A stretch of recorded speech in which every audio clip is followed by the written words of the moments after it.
Says here it is. Finger guns. Hey everyone, it's Azor Ahype here, and today I have a special guest. This is Dan Carroll. Thank you for having me on the podcast. You're a huge Game of Thrones fan. I am indeed. I was a late convert. First season of the show did not catch me. I had to listen to the books, and I made it through all the books. Listened to them several times, and I love it. Love everything about it. Watch the show on a regular basis. That's really interesting. So you go back and you find things that I do. Yeah. So all of the different kind of foreshadowings and whatnot that we often miss when we're powering through a season. Oh, absolutely. And the other thing is, I find that there were scenes from episodes that I had no memory of. And I was like, "Oh, this is great! I did not realize that Hot Pie was doing something with pies during the scene before." So, for anyone that doesn't know, this is Dan Carroll. Dan, I am. What do you do? Well, I think most people in the nerd community know me as the media relations director for DragonCon, the largest fan-run convention in the world that focuses on film, focuses on TV, comics, gaming, music. We're so big, we have our own film festival within DragonCon, 80,000 people this year again. Just an amazing event here in Atlanta. In fact, if you go outside my balcony, you can look down and see the host hotels. It's something that I love passionately. So I share my love of DragonCon with people through helping reporters. And we actually just got a podcast up yesterday on The Expanse, talking about all the different Expanse panels. Oh, those guys were great. Oh my God. I do think those are my favorite panels that I've ever seen at any convention. I actually got when Dominique and Cass came to the media party. Oh my God, Cass was amazing. Cass was like, "Can I interview you?" I'm like, isn't that supposed to go the other way around? So yeah, there's definitely some more DragonCon stuff coming around. But today, I thought it'd be awesome if Dan was cool enough to invite me over today, and we've been dying to kind of just talk about Thrones. We're here in my home. Yeah, in Dan's home. So still my last day in Atlanta until before I go back to Houston and then LA and then the lands of always winter again. There you go. So chat, what we're gonna do today is this is an open Q&A session.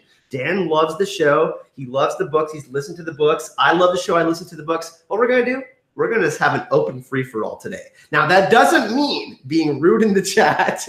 That does mean that you can ask any question you want about Game of Thrones or Song of Ice and Fire. And then what we'll do is, based off the questions you ask, we'll just have a discussion. Absolutely. We do have a first donation here. Maura Lee says, "Hype and love, $50 pre-stream." Maura, you're like the MVP of people who donate to the channel and support all of the different Thrones channels. So, Maura Lee, Hype and love in chat for that. Also, just so everyone knows, there will be more people joining after. Dan's social media is in the description of this video. It's not Dave, it's Dan. All right, so actually, I'll ask you a question first, Jen. So what season are you rewatching right now? Right now, the last time I looked at anything, I think I was on 5, which is these seasons tend to blur. Yeah. I tend to know what the last episode is, but I love going back and watching that middle period. We've already gone beyond the Red Wedding, and we're moving into the end game. I think. I know a lot of fans think the last 2 seasons have been not as good because they've been less complicated, and I see it as here we start with so much intrigue. In the middle, so much of it gets worked out. And the reason the storylines become simpler is because there's just less people in Westeros. they're getting eliminated either by the White Walkers through political means or just regular warfare. I mean, the attrition rate for that continent is amazing. Oh, geez. We have another YouTuber in chat, by the way, In Deep Geek. Thanks for joining us. In Deep. I'm a fan. Dan is also a fan of In Deep Geek. We have Jesse Verdusco, Nicola, Bobby, Tam Hutchins. We have Ashley Marie, J.R. Rowley. Actually, me and J.R. are going to release a video right after this. I have to re-upload because the sound was a little bit wonky, but me and J.R. co-wrote a script, an 18-minute video predicting the first 3 episodes. Yeah, and I saw the load. I didn't have a chance to watch it yesterday, but I'll wait till the re-upload so I get the good sound. And Robert says, "Hello, the beard guys. Tell you a little quick story. I did go see a really nice barber. He's not a nice person, but I told him to shape the beard. He ensued to shave the beard. So we just decided to shave the whole thing off because he took 3/4 of my beard off. It does hurt my heart, but I'm growing it back. Trust me on that one. Actually, a girl told me this weekend that she didn't want to go on a date with me anymore because the beard is gone. Oh, pretty rough, right? That's pretty sad. I've had worse reasons, but that's a bad one. Anyways, Kate, we got Christy of Oldstone, Peagle Pete, Kenny Cross from Watchers on the Wall. You know Watchers on the Wall. Yeah. We got AU Pac Neil, Wanda T, and I'm sure many others. Okay, so season 5, obviously some amazing episodes in that one. And then obviously we get to season 6, which season 5, we have, of course, the assassination of Jon Snow in the finale. Right. And I think there's a point. I just came across a comment I posted last year while I was doing a re-listen. And I'm one of the people who, there's a lot missing from the books, and I'm glad it's not in the show because I think it would slow so much down. I've never come across a subplot in the books where I've said, things would be so much better if they included this long subplot that they're eventually going to do nothing with. But the assassination of Jon Snow is just heartbreaking. It's gripping. In the book, obviously, they haven't gotten to that part yet. They just mentioned that he was dead, and you're almost like, is that a rumor or not?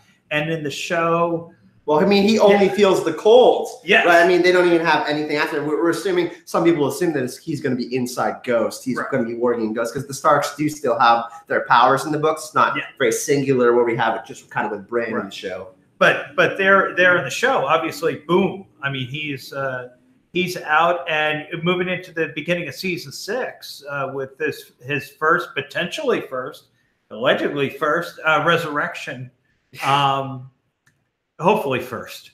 I mean, I'm trying to think of some of my favorite moments in the earlier seasons. Obviously, the Red Wedding was one that was like, wow, okay. After I read it in the books, I understood why this was the moment that Dan and Dave were like, okay, if we can get to this point and we do this on television, I don't think there's anything quite like this that's really happened as far as like impacting several main characters and writing them out of the story or killing them off. Absolutely. And well, I would say, gosh, getting through that last episode of the first season, they changed everything with that. Yeah. The only other time I've ever seen anything like that in genre TV is Babylon 5, and they've always claimed that was set up from the beginning. And I don't know how much I believe that, but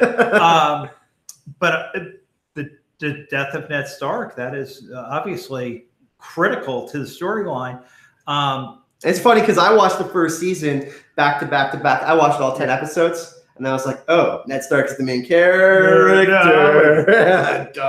No, he's not. But I mean, for me, some of my favorite early episodes are anything where the Hound is interacting with one of the Stark girls, because it's so fascinating. Both the difference between you see the difference between Sansa and Arya so clearly, but yet he is this unified. His integrity is there. It's so easy to overlook it because of his violence.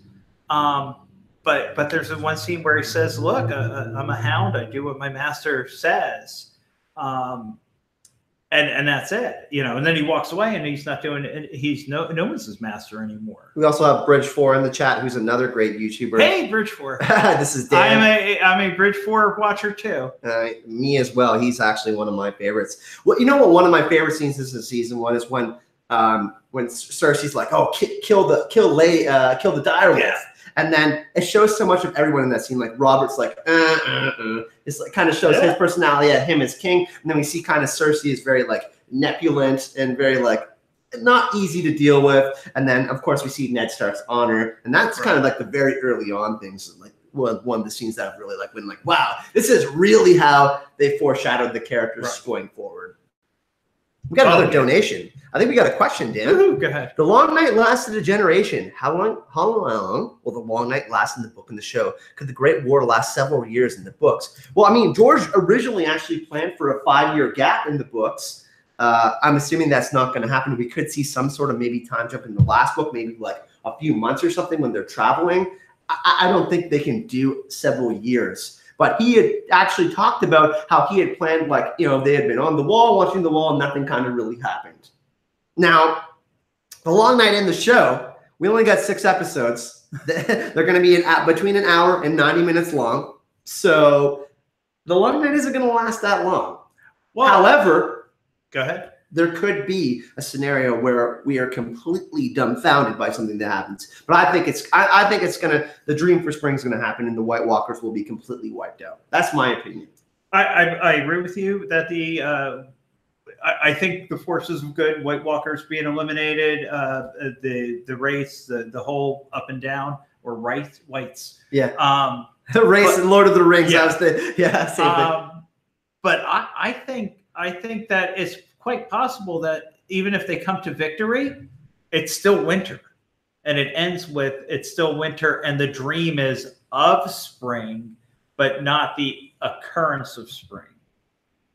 If that makes sense. Yeah. So the idea that it may happen. Yeah. Because I think that George R. R. Martin has talked about, especially his influence of Lord of the Rings and how the Scouring of the Shire is something that he talks about. But like he thinks that the ending of Lord of the Rings is way too happy. So he wants to show us kind of, because I think where he's going to go with it is the more sad, conflicted Aragorn with Jon Snow. Like Daenerys is probably going to die. We're not gonna see that happy ending like we did in the movies, where he's like getting married off and he becomes king and everything is fine again.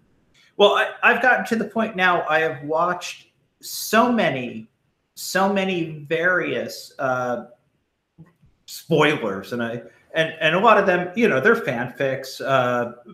But I've listened to so many, I can't even figure out which plot point was from which version anymore. So I'm just ready for the show to happen, and boom, let's watch it. But I want to see yours for the first 3 episodes next when it reposts. Yeah, I'm going to repost that actually directly after this stream. Once again, everyone's sorry about the sound. For some reason, when it sounded fine to me when I was uploading it earlier. Oh, damn! Look at a bridge 4. What did you notice, Dan? Yeah. I just read they actually are actually doing 12 episodes for season 7 or season 8. Season 8. Wait, 7 or 8? Because we just did season 7, Bridge 4. Did you mean season 8, my friend? And thank you for the donation, by the way. Because that would be really interesting if we are getting more episodes. And they just scammed us the whole time. I would love to see that. Bridge, if... Oh! What do you say? He said April Fool's. Oh man. Oh my God. Oh. And I started watching you because of the Jersey symbol, because I said that's a guy with integrity. He's got the Jersey symbol, the state. You guys. Kevin, you owe me a chat now. I've been trying to chat with you for a few weeks now. Just for embarrassing me like that, you owe me one, bro. Wow. Thank you for the donations. I can't believe it. I fell for that one. Well, I think it would be really good is if they actually do announce 12 and then he had it first. But I don't think it's going to I mean, 12 is a lot. How did I fall for 12? Wow. Maybe it's just an internally a want. I really want 12 episodes. I'm not sure how much I just heard you read it. I didn't know if it was true or not. But I'll tell you a funny story from my personal fandom. I had posted at the last episode of season 7. I posted on Facebook, please don't give any real spoilers, but give me your best fake funny spoiler for the last episode. And one of my friends, Alicia Pack, I'm calling you out if you're watching this. If not, I'll send you a link later. Alicia Pack, who's a writer at DragonCon for Daily Dragon, she posts the entire outline of the last episode as a joke. She nailed every. So I reach out to her and I go, look, you probably saw the spoilers and it's not cool. I had to delete your post. And she goes, what do you mean? I just made that shit up. And I'm like, you got to be kidding. So now right before the end of every episode, every season, I ask her to tell me what the ending is going to be so I can start making wagers. Oh, damn. What was the one, like, the one thing that shocked you the most in Game of Thrones season 7? Because I think most people knew that Jon was Targaryen. God, I was so spoiler filled. I can't imagine anything. The Field of Fire was pretty crazy. I'm going to give you a little moment but a little moment that really it's when Arya finds out that Jon is in Winterfell and decides not to kill Cersei, but to go see her family first.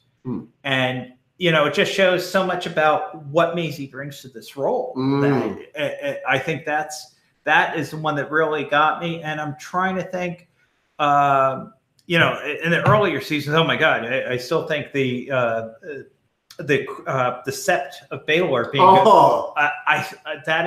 that episode is my favorite episode of all the episodes.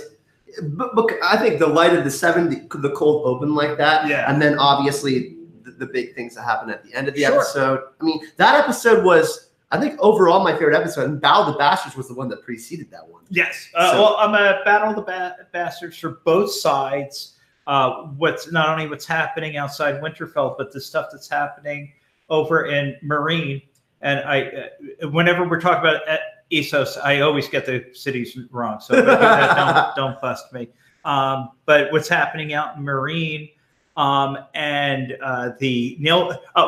So this is season 6, but this is absolutely one of my favorite scenes. One of you will die. Step forward. He steps forward, kneels down, and Grey Worm kills the other 2 guys, the ambassadors from the other cities that I won't say. Yunkai. I'm going to say I'm wrong. That's okay. Yunkai and Astapor. There you go. That's why he's got Slaver's Bay. This is why you should give him money, because he knows these words. Wow. By the way, some more people are asking in chat. This is Dan Carroll, Media Relations Director for DragonCon. Kind of a big deal. Yeah, and for 4 days a year, like Doc Hammer said about DragonCon. If you've never been there, it's good enough for Doc Hammer to say things about. If you like the Venture Brothers, but Doc Hammer once said for 4 days he's a rock star, and then he goes back to being the creepy guy in the grocery store. That's me. So Dan, fellow nerd, but does have a very demanding job at DragonCon 4 days a year. I work more than 4 days. Okay, so let's take some. I know that. Fact: Jon will save Cersei's life at some point in season 8. I'm not buying that. I think that's complete fake news. No. Yes. You are fake news. I don't believe that one. I mean, perhaps I could see a scenario where they try to reason with her again, maybe, like a last reasoning, but I think that she's going to go insane like the Mad King. Like even more paranoid and unbelievable than she already is. My thought is he's Jon Snow. He's not Batman. He's not going to save his enemies. He's going to save potential friends, and he's done this before. You've seen his efforts to save Mance.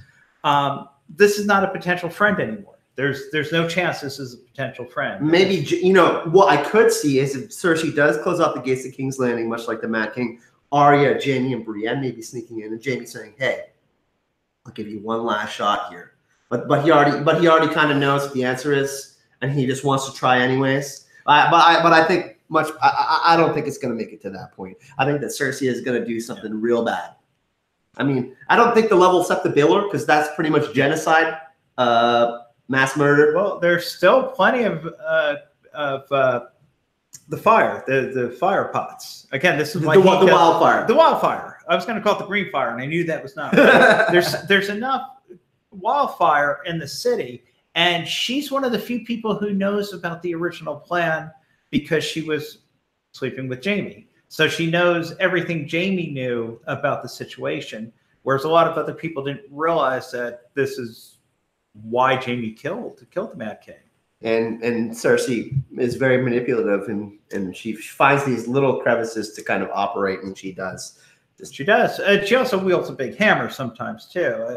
I think of the scene where Baelish goes, "Knowledge is power," and she power is power. She has the guards about to kill him. We got another donation from Bridgeford. Thank you so much, my friend. This is for you, Dan. Is DragonCon always the same location, same time next year? Yeah, fantastic. That's a great story. DragonCon is an Atlanta-based event. I've had many reporters from the West Coast say they have never encountered anything like DragonCon because we bring that Southern hospitality throughout the entire event. So it's been in Dragon Con. It's 33 years, 34 years coming up next Labor Day. It's always Labor Day weekend. 5 4-star hotels in downtown Atlanta and America's Mart, which is a big giant place where normally they sell clothing. But for Dragon Con weekend, they have gaming and comics. We actually stayed up Saturday night all the way through Sunday morning, and we went to play. We had like a little gaming tournament like Dragon Ball Z. Excellent. We played Magic the Gathering, and did all that kind of stuff. And then we went to an Expanse panel like 10 in the morning.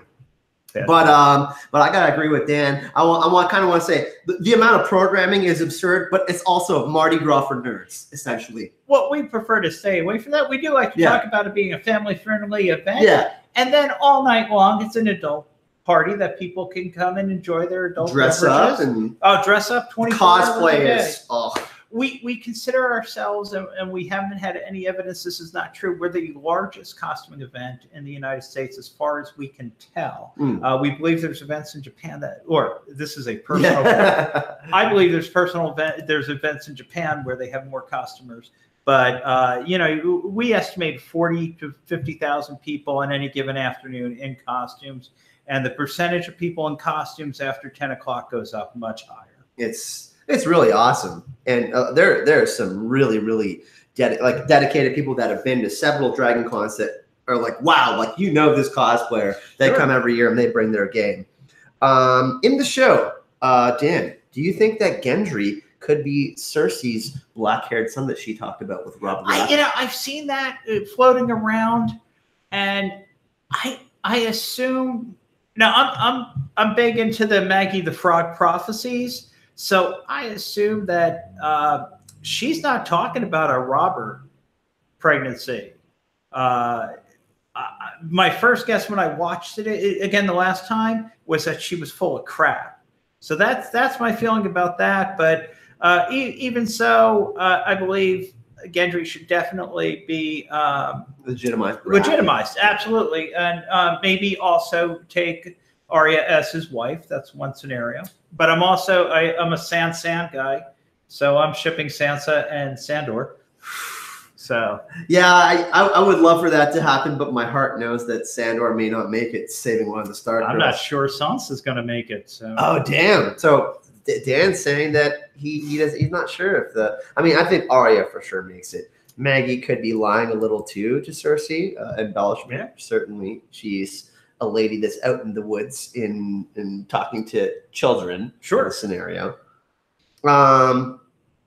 Nicola says this is an interesting question. Why didn't Jon Snow turn into a white? And when the Night King was bringing all the other people back to life. Jon Snow specifically. Oh, I haven't. I mean, it's your show, but I got a guess. So my guess is that it's a proximity thing. The other people who were coming back to life were in proximity of a White Walker, because when the White Walker dies and the whites he converted die with him, there's a comment by Davos, kill this one. It's Davos, right? Kill this one and you'll kill all of them. It was Beric Dondarrion. Yeah, thank you. But close enough. Yeah, I definitely have the scene in my head. So again, this is not what I do. So this is just a fun thing Kyle let me help out with.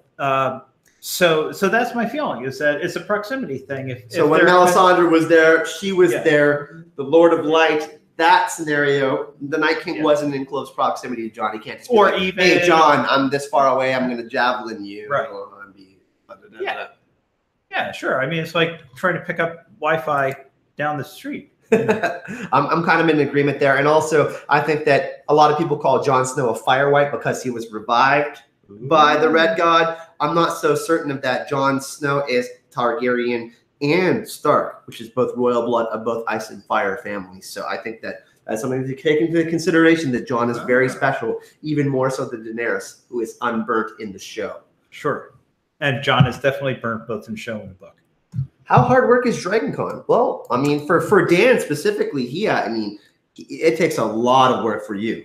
Well, I want to clarify two things. First off, I don't have to do a lot at Dragon Con except talk about it. We've got 2,300 volunteers. We've got 117 directors who do everything it takes to put on Dragon Con for the folks who attend. And my God, they are saints, all of them. But for me, I've already written up several page documents this week about what we should do for DragonCon next year. So it's a year-round process. It doesn't take, it's a volunteer gig for me. I should point that out. I'm an IT project manager for a great American airline here, but it's not American Airlines. It's a different airline, but it's an airline from America. So when it comes to DragonCon, I put in about 10 hours a month up until the summertime. And then by August, I'm putting in a full 40 hours a week. My job is to find as many podcasters as possible, spread this joy that is DragonCon, talk to them, answer their questions. I do a lot with local media. I think, Kyle, you got to see me on one of my local shoots. I think you walked by. And I get to throw a really cool party. So that is my hard work. The media party was awesome this year. Then to get to network with other, people like Nerdlanta and other amazing local, especially local people, and network with that. I think I may move to Atlanta, people. I don't know. Really Just throwing it out there. I do love the city of Atlanta. Damn, people are on fire today in the chat, man. What's the most important character from the book that didn't make it in the show? I'm going to say Lady Stoneheart, because Catelyn Stark, George has actually been outspoken about, specifically him being upset that she wasn't in the show. Right. I'm going to say Lady Catelyn because I think that she's actually going to give the kiss of life to Jon in the book. She's going to transfer her life energy, so to speak, to Jon. Some people aren't on that train, but what about you, Dan? One of the changes from the book from the show to the book that I like what they did in the show, but I really like what they did in the book, where he marries a Lannister. And by he, I mean Robb Stark marries a Lannister, and she's not at the Jane Westerling. A family that is connected to the Lannisters. Correct? Yes, I consider her a Lannister cousin. Yeah. So as a Lannister cousin, I couldn't remember her name, but again, there's a whole huge subplot for those of you who read the books. Jane Westerling. There's definitely some spy game stuff going on there. So we don't know what's going to happen. I thought that was really fascinating, the whole shenanigans. But I think for the sake of time and for sake of continuity, having Jon and his wife and his mother all killed for real at the Red Wedding ended to shorten that a little bit. Yeah. We also have Daisy Kowalczykowski. It was her birthday yesterday. Happy birthday, Daisy.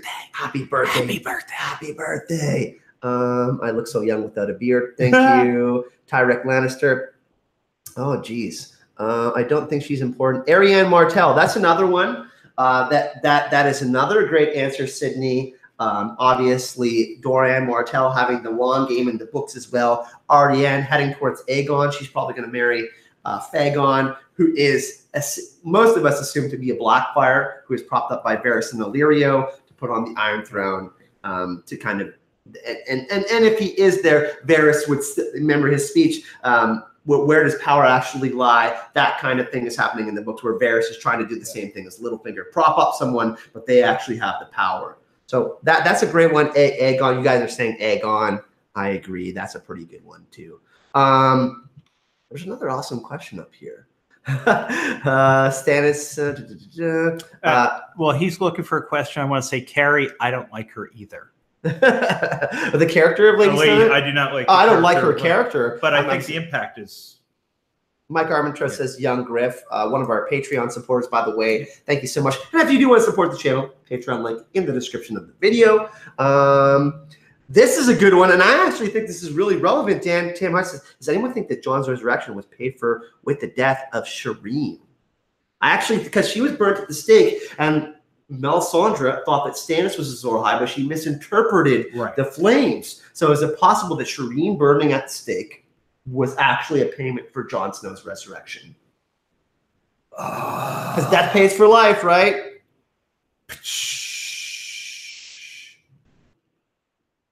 So that's definitely strong. Belwas, Victarion Greyjoy. One of Euron's, one of Theon's uncles. He's a pretty big dumbass, but he has a flaming arm, and he's with Makoro, the Red Priest, in the book. So yes, he's a very important character. He's probably going to be the one that brings the Daenerys to Westeros in the books. All right, let's get back to some season 8 stuff. Dan, Season 8, is there one thing like specifically like a prediction or a theory, like one thing that you think is going to happen that has like really stood up for you? I think there's going to be a lot of fighting. Yeah. So I'm going to stick my neck out with that. I think Arya survives. I think we hinted at that earlier. And oh my God, I want to see a battle with ice dragons versus fire dragons. So episode number 3 is going to be directed by Miguel Sapochnik. Mm-hmm. He directed Hard Home, Battle of the Bastards, and many other great episodes. That is supposedly going to, they did 54 or was it 55 night shoots, which is actually, it's a whole 30 more days than Battle of the Bastards, which is insane. So are we having the Dance of Dragons 2.0 in Winterfell? Because I think we can safely assume that Jon and Daenerys and all of them are going to be back in Winterfell. Episode 1-ish. Okay. And then, or is it going to be episode 5, also directed by Miguel Sapochnik, the Battle of King's Landing? Which one are we going to have the Battle of the Dance of Dragons in? Oh, I think it's going to be Winterfell. I think it's going to be Winterfell. I may be wrong, but my initial guess is that the dragons who are fighting at King's Landing, I think the Great War will be over by the time we get to King's Landing. That's just a personal. I have no information. And I've listened to so many different theories, but I think that's the way it's going to go down. It's a really interesting. I actually have a prediction. Viserys got killed by Khal Drogo with the pot of molten gold over his head. I think that Drogon is actually going to kill Viserion by melting his face because of their names. So Drogon is named after Drogon. Viserion is named after Viserys. I think that Drogon is going to melt the Night King's dragon's face. Because Drogon is going to be significantly larger, they're saying, and then obviously the other dragons are pretty big, but I don't think Viserion is going to grow because he's undead.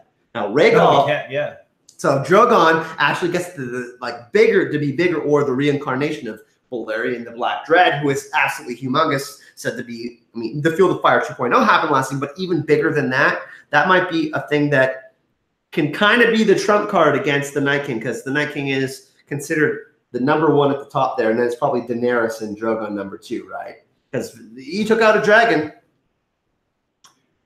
Oh yeah, no. I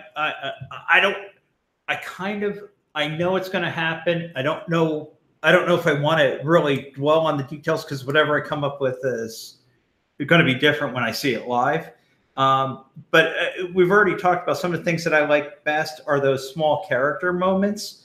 And something I have not seen any reveals so far, and I might have missed them, they might be out there, is what is Sam's reaction going to be when he finds out Daenerys killed, not his father, I don't think he cares about his father, but Dickon. Yeah. So that's something I'm looking forward to. And of course, I think something we all care about is, when does Jon find out about the annulment and the remarriage? It's going to be that is one really interesting thing too. We're going to get to your question there in a second, JR. Thanks for the donation. That is going to be one really interesting thing, I think, because some people say that Jon is going to find out about it privately and hide it, which I don't like. Because I feel like with Tyrion and everyone being there, I think it's just going to happen right out in the open. And I think it kind of has to happen. But the thing is, though, is when it does happen, it's going to be a pretty big friggin' shocker. Sure. To everyone. Because we saw some of the other people, they're like, don't trust the Targaryen. Bronze Jon Royce and some of the other people from the Vale didn't really like what they were hearing, that Jon was going to Dragonstone to meet with Daenerys. And Daenerys is coming back, and she's probably going to be pregnant. I'm assuming like they bang once she's pregnant. Cersei says she's pregnant. They're kind of go with Daenerys, and Cersei is like the life-death theme thing. I'm really interested to see if it's going to be out in the open or it's going to be private, because some people are saying that Jon's going to want to hide it, but I don't think he's going to be able to, the way he wears his heart on his sleeve. Yeah, no, I think he's going to be really public with it, because look at what he did with bending the knee to Daenerys and talking about it to Cersei. That's just a bonehead mistake, I think. But probably, Clegane, I think so much is said about this, but I don't care. I still want to see it. And the return of Littlefinger that everybody's talking about. Damn, I actually hate that one so much. You know, maybe his face, like his face, yeah. Is Arya going to wear his face and like get in King's Landing as Peter Baelish? I could maybe see that happen, but I don't. The return, I don't know. Are they going to pay that actor to come back though? Like that's another factor. Like, will they pay Aidan Gillen to come back to the show? Right. Well, I would love to see them pay him to come back to play the character he played on The Wire and confuse the hell out of everyone. So. But here, let me go ahead and give you one of my criticisms. With the amount that Cersei knew about what was going on here and what was going on there, at no point did she get any word back from the Vale at any point that maybe she can't trust him and he's traveling around with a girl who looks exactly like Sansa. That has been it's just glossed over, and I've always wondered about that. Yeah. Anybody got answers? Let me know. Some jetpacking has been. I mean, there's definitely some shortcuts that had to be taken in the show. We got another question here. So this is kind of similar to. I mean, you like Lord of the Rings, Dan. Kings of Winter from the Crypts of Winterfell. Will they raise? Will the Kings of Winter that are in the Crypts of Winterfell be raised and fight on the side of the living against the Night King's army? Because they're said to be interned with iron swords over their laps, over their graves, so they can't be raised. But there is a theory that kind of like in Return of the King, Aragorn gets the army of the dead, Jon Snow and the side of the living get the Kings of Winter. Well, so last week, before the show, I told Kyle, hey, I haven't watched Game of Thrones in a week, which is unusual because I've been listening to the King Killer Chronicles, just exclusively that and DC Comics, reading DC Comics. So, but the one thing I feel about George's work is that overall, it's not derivative. I mean, it's in a genre. It's in a very specific genre. But he's been doing stuff all along that's not like what we're doing. So I'm going to go, no, the Crypts are just the Crypts. That's my guess. I mean, we need another book, right? Yeah.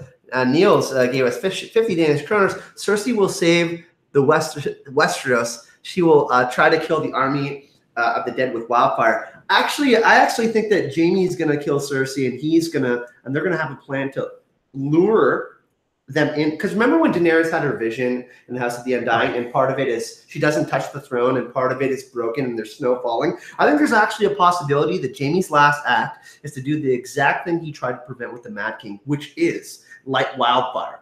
Because he tried to stop the Mad King from basically burning everyone alive. So I don't think Cersei is going to do something heroic.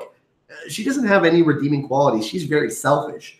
Jaime, however, that is something that perhaps could get him written in the White Book in the way that he wants.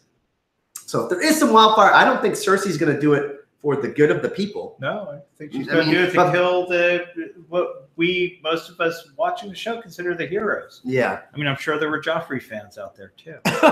Actually, he was an amazing actor. Wow. Oh, yeah. Well, when I read that he refuses to ever act again, I can understand why. He just left it all on the table. And that must have just really. And there's people who legitimately tell me, they're like, that actor, there's no one that can do a better job than him. I literally dislike him as a person because he did such a good job. Jon will die like Rickard and Brandon Stark. So remember how Ned's father died? They went to King's Landing. Right. They think that Nicola thinks that Jon's going to die like that. I don't think that's going to happen. I actually think that do you think that Jon survives the whole story? I do. Actually, I kind of feel that Jon and Daenerys survive. That whether they die before they survive, I don't know. And if I'm wrong, I'm wrong. I want to be surprised. I mean, that's one of the disadvantages of being somebody who spends as much time as I do watching these videos is after it's over, I'm like, maybe I just wanted to watch it raw without expectations. But man, I love those season 7 spoilers. So I'm trying to. You guys are literally so hype in the chat. I've missed so many things in here. There's a lot of comments about Cersei in here. Jack. Oh, there's my podcast partner, Gemma. There you go. Hey, Gemma. Gemma's in here in the chat. Jack Leeson is apparently a super nice guy. in real life. Yes, and he's actually he's studying to be a professor or something. I've heard the same thing about Draco Malfoy. Everybody who's met him at DragonCon just talks about him being one of the best human beings that we've had as a guest. Oh, that's really cool. And I should tell you that we have a lot. They always say, don't meet your heroes.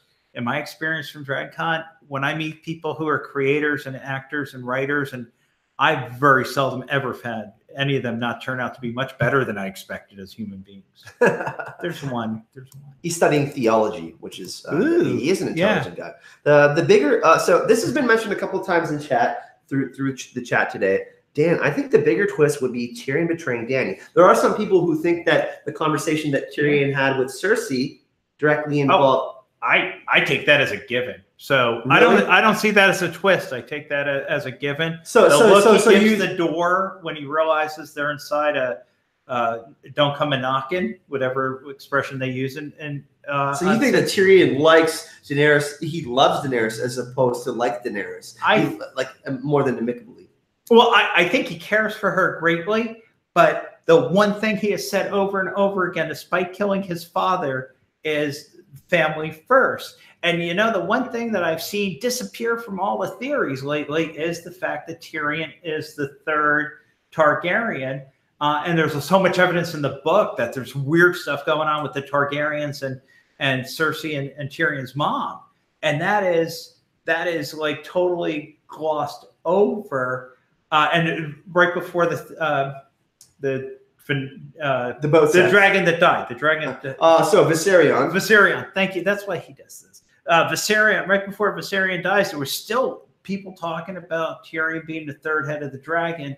And you know what? He may actually still be the third hidden Targaryen, but he had the interesting interaction as well. Like, remember how Jon touched Drogon? Tyrion released the two dragons from the chains, and they didn't eat him. No, they didn't. And he's like a good-looking snack, right? No, and considering how many people died in the books trying the same thing.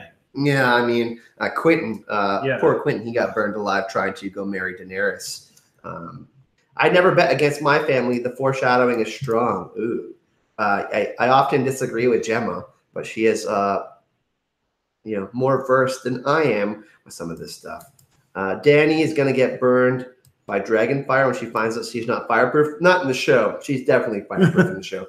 But the third fire, the prophecy, the third fire that she can light could certainly be Jon putting the blade inside her, and then the fire for love. Lightbringer being made, because Jon's going to have to fight the Night King. And I actually don't know if real Valyrian still will work against the Night King, because I think he's the only one that actually has dragon glass in his chest. Right. So we got to consider that. And Bridge 4, by the way, has amazing videos on the Night King if you guys haven't checked them out. Would that be a twist if Tyrion betrayed Jon and Dany Targaryen because he couldn't go against his family, and it turned out he was a Targaryen after all? I would love that. Right? I would love that. That is some Raymond Chandler big sleep type stuff. I would love that. And by the way, just so everyone knows, I'm pretty sure everyone knows this, Dany, Jon, and Tyrion's mothers all died in childbirth. There's a commonality there. So that's why people think that Tyrion is Targaryen. Yeah. Well, plus the mom had some definite attentions from Rhaegar, from Daenerys' father. Okay, so I'm going to ask this one. Mama Ogre says, best tinfoil theory that I've heard, but I'm going to ask this one to you, Dan. What is like the most outlandish theory that you've heard? Just heard it today that Jon dies in the first episode of season 8. By the way, everyone, we are not doing plot leaks here. No. But it's actually absurd. That is not going to happen. Jon Snow, Kit Harington is in a lot of episodes next year. If I say, I mean, my indication that I thought it was crazy was that it was crazy. And tinfoil, that's it. That's the deal. If it turns out Tyrion is the third Targ, wouldn't he be the rightful heir? I'm gonna have to disagree on that one. Bastard. He's a bastard. Yeah, he would be a bastard, which is interesting because of the conversation that he had with Jon. Absolutely. Where like armor, and then Jon is actually not a bastard. That would be the interesting thing. So the thing about and this is a thing I pulled on to for years, because Tywin keeps going back and forth. You're not my son. You're my son. Act like a Lannister. Yeah, thank you. Act like a Lannister. I'm all confused about his heritage so much I couldn't remember the word Lannister. You're not my son, and back and forth through and you know, it's just crazy. So we'll see what foreshadowing actually casts real shadows. It could be Tyrion Waters. I mean, it's really interesting too. And as far as if we're like looking at three-man, I mean, the original 5 characters that were supposed to survive the series are Tyrion, Jon Snow, Daenerys, Bran, and Arya. Right. Those are the 5. And then I believe Sansa was the 6th consideration. I think that one of them is going to die for sure. Out of the original outline, I think that's going to be Daenerys. That's just my gut feeling on that. But Tyrion, Sansa. Now, it would be interesting, though, if Tyrion never found out that he was actually Targaryen. Right. And if Jon and Daenerys, let's say Jon and Daenerys both die, and him and Sansa become king and queen, he would have like earned it almost through merit. You know what I mean? Because people trust his judgment and his wisdom and stuff like that. And I actually do think he would make a good king because he has had a hard life. So Tyrion is one of those people that we could consider as a good choice to become king in the end of Game of Thrones. Sure. I mean, there's things he said before, like when this is all over, he wants to make wine. That would be fantastic for him, just settling down, making wine, be an advisor. But I think that last The Wolf and the Dragon episode, man, that the look on his face again, and Bridge 4, you back me up. He's a Jersey guy. I've seen that look in New Jersey. That look says, I'm going to get you. So that's my feeling. We got another. We're going to go for about another 5 to 6 minutes here. Here's another great question. What reunion are we expecting but won't happen? That's a really hard question. Because I think mostly everyone's going to be at Winterfell. Theon and Yara are. I mean, Theon's going to try to save Yara, so they're at least going to like see each other in proximity. Oh, I don't really know for this one, man. Probably Jagan. I mean, Jagan? Yeah, Jagan Hagar is probably not coming back, and that's what I want. Because you know, for me, one of the big mysteries from the book is the nameless man who sneaks in to the Citadel and starts advising Sam. And you know, why are there nameless men in the Citadel, and are they related? Is Arya being set up for some big thing? And we'll never find out what that smile meant at the end if Jagan doesn't come back. And I want Jagan and Arya. Tom Alishka, I'm not sure if he was seen filming for Game of Thrones season 8, but I actually do think we're going to see Jagan. When they are fleeing Winterfell, I think that when they're going to be going, I think some people are going to be ahead of the others. Right. And some people are going to stay back and try to fight. I think that is Arya going to be one of those people to stay back and fight? I'm not sure, but Jon might be like, you don't have an option. You have to go. My sisters go.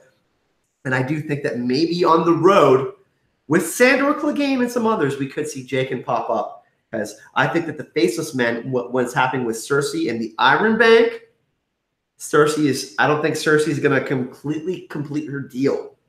I think there's something that's going to be going on there. She's going to piss some people off over in Bravos and Essos. Ooh, okay. Here's a great question from Gemma. We'll take 2 more after this one. And thank you so much, everyone, by the way, for coming to check us out today. Of course, this is Dan Carroll, Media Relations Director of DragonCon, fellow nerd, awesome Game of Thrones fan. All his social media is in the description of this video. What reunion are you most looking forward to? Gemma says she's looking forward to seeing Bran and Jaime Lannister. Ooh, that's going to be the most dramatic. I